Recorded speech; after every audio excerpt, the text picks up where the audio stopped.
C'est une tradition qui résume l'âme des us et coutumes chinoises. Pour une visite officielle d'un chef d'État, les autorités chinoises suggèrent à leurs hôtes de marque un passage utile à des sites qui racontent l'histoire tumultueuse et glorieuse du vaste territoire chinois depuis la préhistoire. Le président de la République Félix-Antoine Tshisekedi Tshilombo n'a pas dérogé à cette tradition en mettant à profit le deuxième jour de son séjour pour se rendre aux différents sites hautement symboliques lui proposés. Première étape, le mausolée de Mao Tse-tung qui accueille la délégation congolaise. C'est sur ce site hautement sécurisé que repose à jamais le leader emblématique et l'homme qui a forgé la Chine et a fait d'elle une nation forte et moderne.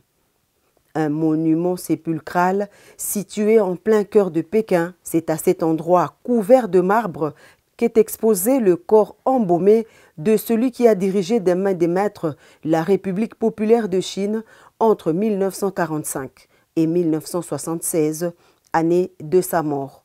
Occasion pour le couple présidentiel congolais de déposer sa couronne de fleurs sur le tombeau monumental du grand timonier avant de coucher quelques phrases sur le registre placé peu avant la sortie du mausolée.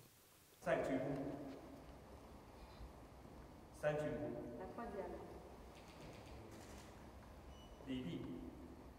se termine la cérémonie de recueillement.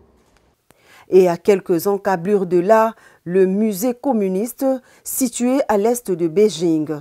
L'imposant bâtiment qui accueille le chef de l'État et toute sa délégation raconte toutes les péripéties de la révolution chinoise depuis le XVIIe siècle, d'où partira le tout premier manifeste qui a consacré le début du Parti communiste.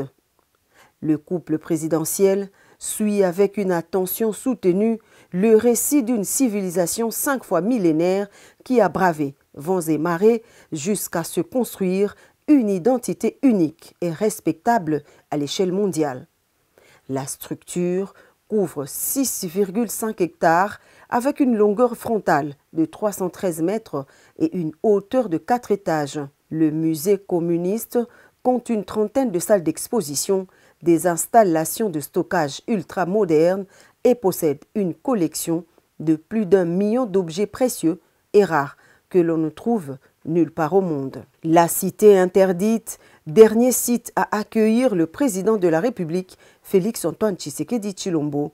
Ce site représente le palais impérial de Pékin dont la construction remonte entre 1406 et 1421, une vaste concession qui s'étend sur 72 hectares et fait partie des palais les plus anciens et le mieux conservés de Chine.